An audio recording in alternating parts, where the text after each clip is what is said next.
Hola, soy José María Tese y voy a leer un capítulo que escribí para el libro Maestras Argentinas.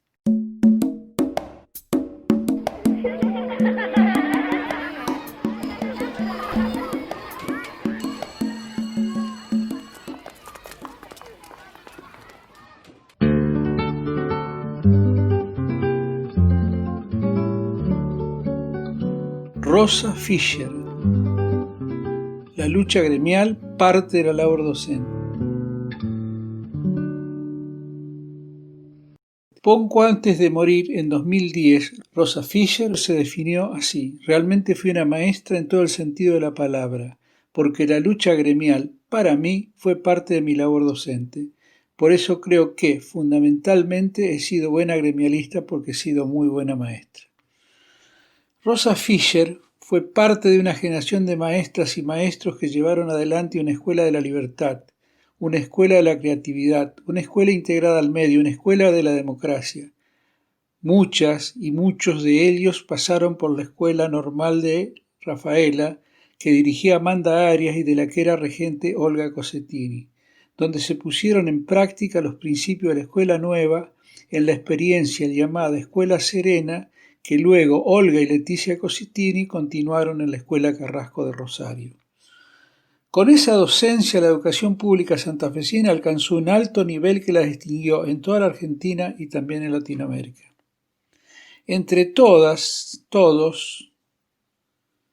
destaco a Rosa Fischer, quien tenía una visión de la educación como elemento de transformación social. Estaba convencida de que la educación tenía un altísimo valor en el cambio de la sociedad y de los sujetos. Entendía que debía insertarse creativamente en el medio y desde allí elevar la cultura del entorno y mejorar la vida. Para Rosita el principio rector era: la educación nos hace libre, termina con las ataduras que genera el desconocimiento. Creía que la comprensión de la realidad nos permite entender que el mundo y la sociedad no están dadas de una vez y para siempre, que no son producto de la naturaleza ni de algo superior, sino que son construcciones humanas y como tal pueden ser transformadas por la acción de las personas. Rosita, además de ser una docente destacada, fue una militante de la vida, apasionada, fuerte, segura, convencida.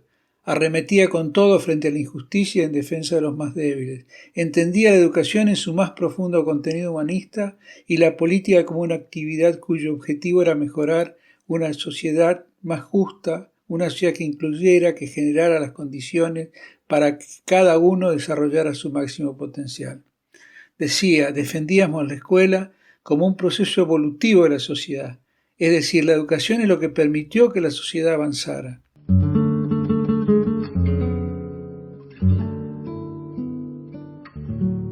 Los orígenes.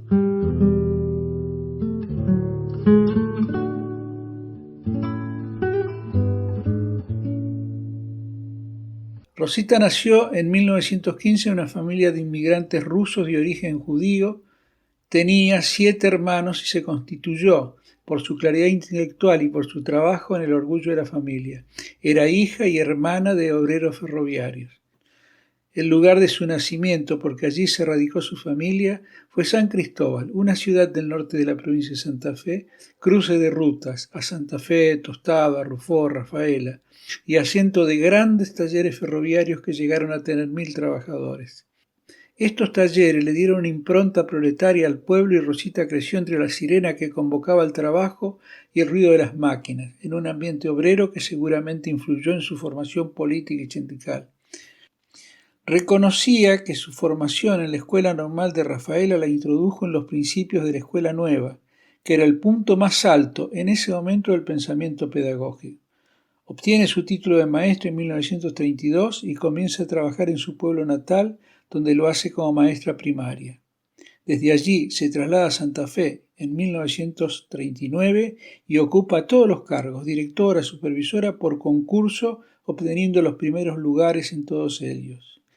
Rosita, inquieta y preocupada no solo por los temas educativos, inicia y completa sus estudios de educadora sanitaria en la Facultad de Higiene y Medicina Preventiva en la Universidad Nacional del Litoral en el año 1952. Posteriormente trabajó junto a Ovide Menin en el Instituto Superior del Magisterio de Rosario, donde es profesora de Educación Sanitaria y Pedagogía para los directores de Educación Técnica, cargo del que fue dejada cesante por el golpe de 1966, junto con Ovide, que era el director.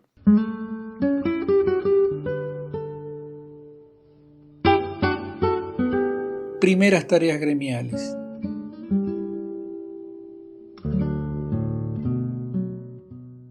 En el año 1941 ingresa como vocal de la Comisión Directiva de la Asociación del Magisterio de Santa Fe, actual ANSAFE La Capital. Comienza allí su trabajo sindical e institucional con el que se comprometió durante muchos años, llegando a ocupar dentro de la asociación y de la federación los más altos cargos. Tenía plena conciencia de la necesidad de integración a un colectivo como condición para la defensa de los derechos de los trabajadores y de la escuela pública. Sabía que a la escuela pública se la defiende luchando por los derechos de docentes y alumnos, pero también con la contracción al estudio y la preparación como docente para realizar la tarea de la mejor manera posible en beneficio de las mejores posibilidades educativas de los alumnos, sobre todo de aquellos que tienen como único lugar de aprendizaje sistemático el que brinda la escuela. Los niños de los barrios populares a quienes la escuela debe brindarles las herramientas para poder defender sus derechos y las posibilidades del desarrollo de sus capacidades al máximo posible.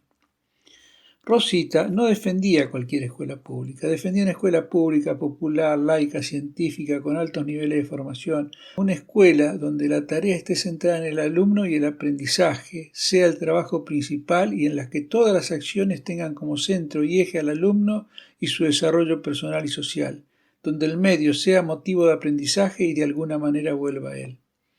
Para Rosita no se podía ser buen sindicalista sin ser buen docente. Luciano Alonso, sindicalista y pedagogo de la ciudad de Santa Fe, escribió: «Los que yo recuerdo como principales gremialistas eran técnicamente los más destacados maestros, y es característico que en sus viajes al interior para realizar trabajo de agitación gremial también daban charlas y conferencias. Rosa Fischer iba a atender una reunión de renovación de comisión directiva al interior y daba clases sobre el estado de la enseñanza de la matemática. Estas ideas y la convicción de la necesidad de un cambio radical, de una transformación hacia mayores niveles de igualdad y justicia, le significaron 5 cesantías en su paso por el sistema provincial de educación».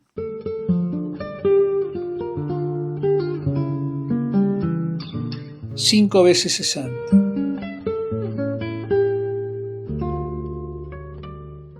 En el año 1944, por disposición del gobierno de la provincia, fueron dejados cesantes 21 maestros, todos ellos militantes de la Asociación del Magisterio de Santa Fe. Entre ellos Rosita, que se oponía a que se vulneraran los principios de la Ley 1420 y de su defensa de la escuela pública también cuestionaba la enseñanza religiosa en las escuelas públicas.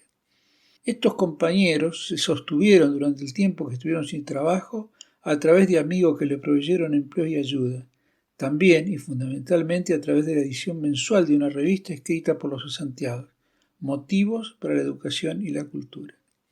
Estos docentes mostraban así su formación y con la venta generaban fondos con los que se ayudaba a los compañeros que lo necesitaban. Los maestros que podían donaban su sueldo para atender las necesidades de los cesantes y eso se hacía en forma totalmente anónima, claro ejemplo de solidaridad entre trabajadores.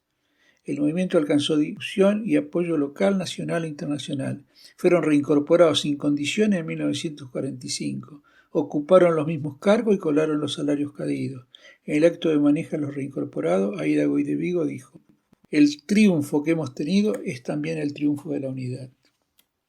Entre junio y agosto de 1950 fueron dejados cesantes 25 docentes, entre ellos los miembros de la Comisión Directiva de la Asociación del Magisterio de Santa Fe, por razones ideológicas y políticas.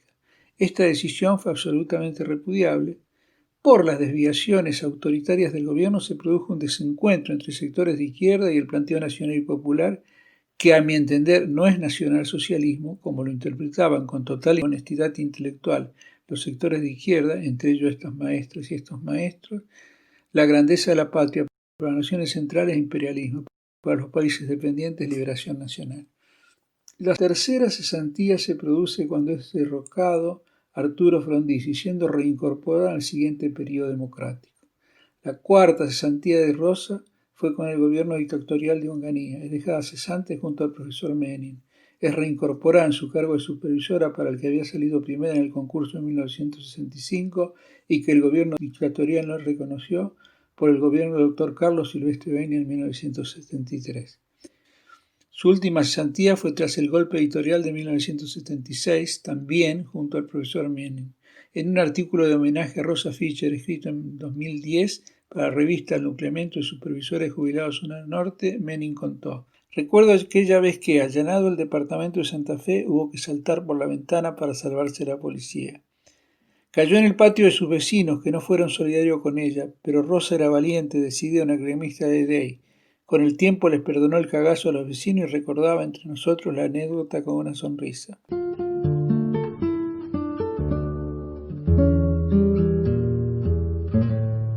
La lucha incesante.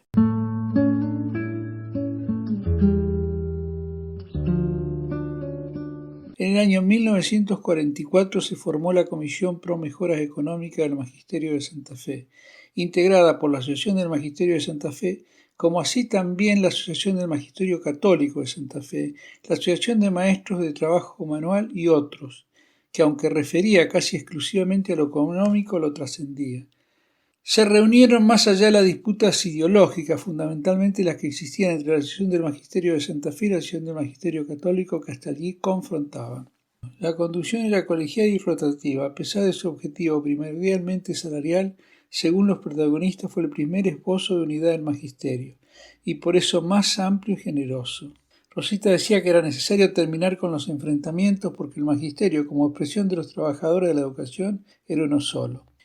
En la huelga docente de 1957, la presidenta de la Comisión Pro Mejora era Rosa Fischer, quien le dio su impronta.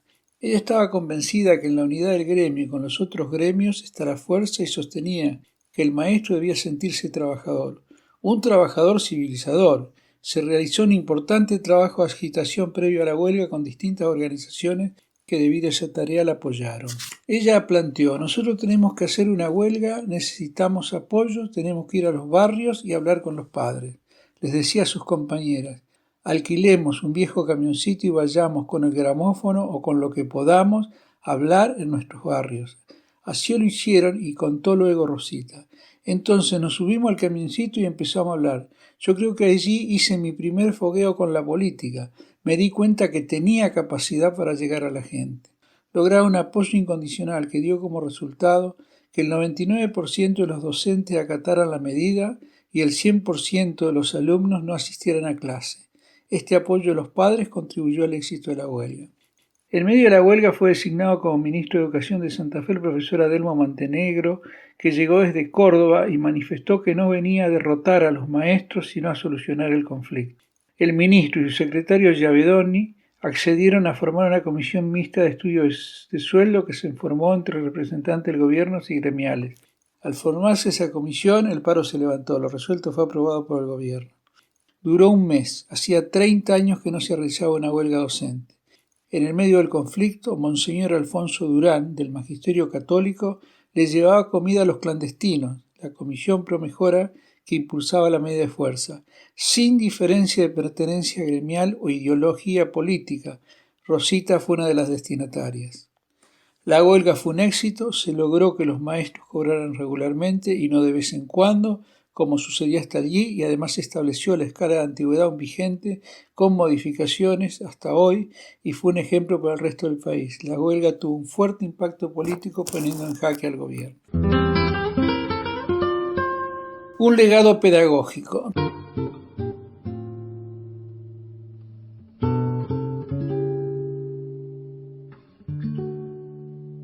Rosita, en su tránsito por las escuelas públicas de la provincia, tanto como maestra, directora y supervisora, puso en práctica los principios pedagógicos más altos de su época. Toda su experiencia las plasmó en los libros Periodismo Escolar y El Método Global con Análisis Dirigido. Rosa Fischer manifestó en esas obras su conocimiento profundo del pensamiento pedagógico. Su planteo del periodismo escolar toma los principios de Celestín Freinet, quien introdujo la imprenta a la escuela y generó ideas pedagógicas de su práctica concreta. Rosita retoma esta propuesta a partir de su convicción de que la escuela debe estar integrada al medio y que el aprendizaje de los alumnos debe partir de conocimiento de su entorno a través de salidas, excursiones, entrevistas a cooperadores, vecinos caracterizados, salidas al campo, visitas a la fábrica, autoridades, conocimiento del medio natural y humano.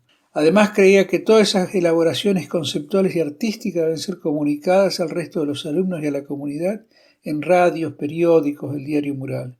Otra actividad que permitía la relación con otras escuelas es la correspondencia interescolar que proponía, a partir de enviar el periódico a otras escuelas con realidades humanas y naturales distintas, enriquecer el aprendizaje de los otros y el propio. Es decir, uno comunica lo que aprende y a su vez aprende lo que comunican otros de sus propios aprendizajes. Rosa organizó el periodismo escolar por distintos medios. En todas estas actividades los protagonistas eran los alumnos que hacían de reporteros, locutores, correctores y diagramadores. Por supuesto, las producciones incluidas eran elaboradas por los niños. Se organizó para el lenguaje escrito el periódico escolar, la cartelera de efemérides, periódicos murales y otros como la radio escolar que funcionaban en los recreos para el lenguaje oral. En el método global con análisis dirigido, Rosita, luego de 25 años de experiencia en escuelas de la provincia, puede definir en relación a la enseñanza de la lengua que su aprendizaje significa e implica para el alumno no solo la incorporación de una técnica, sino y fundamentalmente acceder al mundo letrado y con ello, además del enriquecimiento del pensamiento, a todo el futuro sociocultural del sujeto. Con respecto al método de la enseñanza y la escritura, Rosita escribió: en nuestra experiencia en los últimos años hemos introducido algunas modificaciones, inspiradas en las conclusiones de la psicología genética y evolutiva, y agregó que eso ha permitido superar algunos planteos de la Gestalt. Esta es la teoría en la que se basaba el método global ortodoxo y que generó por su incorrecta utilización fracasos escolares. En el método ortodoxo se retardaba el análisis hasta que el alumno por insight descubría analogías y comenzaba a leer corriente e inteligentemente.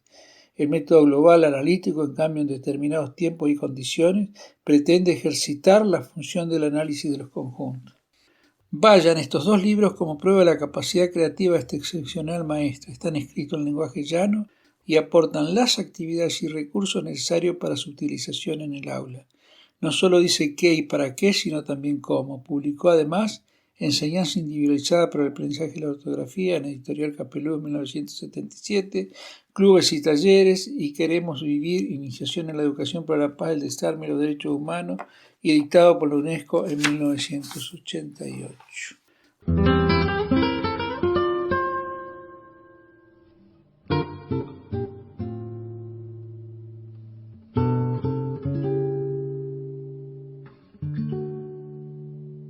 En 1980 se radicó en Buenos Aires y realizó en las últimas de su vida una labor educativa a favor de la paz, el desarme y la amistad entre los pueblos, la promoción de los derechos humanos y la defensa de la educación de calidad pública y gratuita. Intervino en diversos congresos siendo siempre exponente. Fue miembro del Comité de Presidencia y presidenta del Club de la Comisión de Educadores de la Paz y el Desarme del Consejo Argentino de la Paz durante la presidencia de Raúl Alfonsín. Fue presidenta del Club de Amigos de la UNESCO de Buenos Aires de 1987 hasta el 2002. En los últimos años de su vida fundó con otros maestros el Centro de Acción e Investigación en Acción Educativa para estudiar los graves problemas de la educación. Advirtió que aunque se los atribuyan, no son culpas de la escuela, sino de quienes hacen los presupuestos y las leyes. Hasta el último minuto de su vida, Rosa Fischer estuvo preocupada y ocupada con su pasión por resolver los problemas educativos. En septiembre de 2009, la Cámara de Diputados de la provincia de Santa Fe le rindió homenaje en una sesión especial por el Día del Maestro. Rosita conmovió a los presentes por la vigencia de su discurso y sus convicciones. Manifestó en esta ocasión: yo, señor presidente y miembros de la Cámara, estoy acostumbrado a recibir palos, pero la verdad es la primera vez que recibo una distinción en este ámbito por mi trabajo de maestra y justamente en homenaje a ese día. Estoy doblemente emocionada. Quiero agradecerle esta mención que me llega a los 94 años, cuando recogí mucha experiencia y cuando todavía puedo hacer algo, ya que sigo trabajando en el Centro Argentino de Investigaciones que lucha por mejorar nuestra educación. Para mí, la educación es la fuerza civilizadora que ha cambiado la humanidad. Es la que ha permitido que el hombre se vaya liberando poco a poco de todas las esclavitudes, de la superstición, de la miseria, del hambre, de las diferencias. Creo que la educación tenemos que dar el lugar que le corresponde para que la democracia y la república crezcan. Les agradezco esta alegría que me da, así tan cerca del otro mundo, de la eternidad, en la que no sé qué papel voy a representar, pero me gustaría estar defendiendo la educación junto a otros maestros fuertes y valientes. Rosa Fischer murió el 10 de abril de 2010.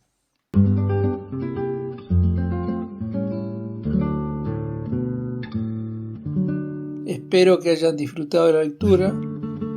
El autor de este capítulo es José María Tesa, maestro y director de escuelas rurales de primera y segunda en barrios vulnerables de Santa Fe, director de la escuela número 1109 Villa Yapeyú en una escuela experimental de integración comunitaria, supervisor de escuelas primarias, director provincial de educación primaria, preprimaria especial, secretario ministerial, secretario general de Santa Fe, secretario gremial de CETERA y CTA, diputado provincial de Santa Fe.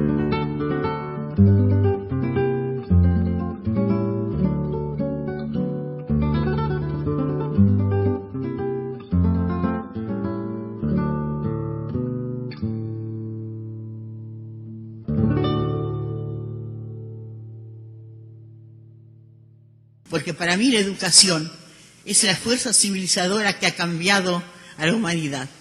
Para mí la educación es la fuerza civilizadora que ha permitido que el hombre se vaya liberando poco a poco de todas las esclavitudes. Maestras Argentinas, entre mandatos y transgresiones, reúne en un centenar de capítulos las trayectorias de maestras de todo el territorio nacional y de todas las épocas. El ámbito educativo pone en tensión los mandatos establecidos y las motivaciones propias de cada educadora, lo que confiere un particular dinamismo y riqueza a estas historias de vida. Algunas maestras fueron obedientes reproductoras del mandato estatal. Otras eligieron rumbos críticos, problematizaron la tarea docente, abrevaron en teorías renovadoras, bregaron por la inclusión, desarrollaron experiencias de educación no formal, cargaron sobre sus espaldas las escuelas rurales, eligieron alfabetizar en villas y en contextos de encierro, o fueron pioneras en la educación para personas con discapacidad. Muchas rechazaron el modelo patriarcal que las limitaba al hogar y el aula, ocupando nuevos espacios en el periodismo, la literatura, el arte, la universidad, el parlamento y otros. Están presentes también las maestras que lucharon por la educación pública, común, laica y gratuita, y aquellas que, asumiendo su condición de trabajadoras, impulsaron la organización sindical. Asimismo, las que soñaron con una sociedad más justa y se transformaron en militantes socialistas, anarquistas, comunistas, peronistas o radicales, así como en feministas, ecologistas y defensoras de los derechos humanos. Ya en el siglo XXI llegan por primera vez a las aulas maestras de los pueblos originarios y disidencias sexuales. Todas estas historias van tejiendo la trama de una historia desde abajo de la educación en nuestro país. Maestras Argentinas es un proyecto colectivo. A las más de 80 autoras y autores de los diferentes capítulos se suman numerosos intérpretes que a través de la narración oral hacen posible este audiolibro. Eduardo Mancini y Mariana Caballero fueron los compiladores y la edición es una producción conjunta del Centro Cultural La Toma, la Asociación Civil Inconsciente Colectivo y la Cooperativa de Pensamiento Margarito Tereré. Este material es de difusión libre.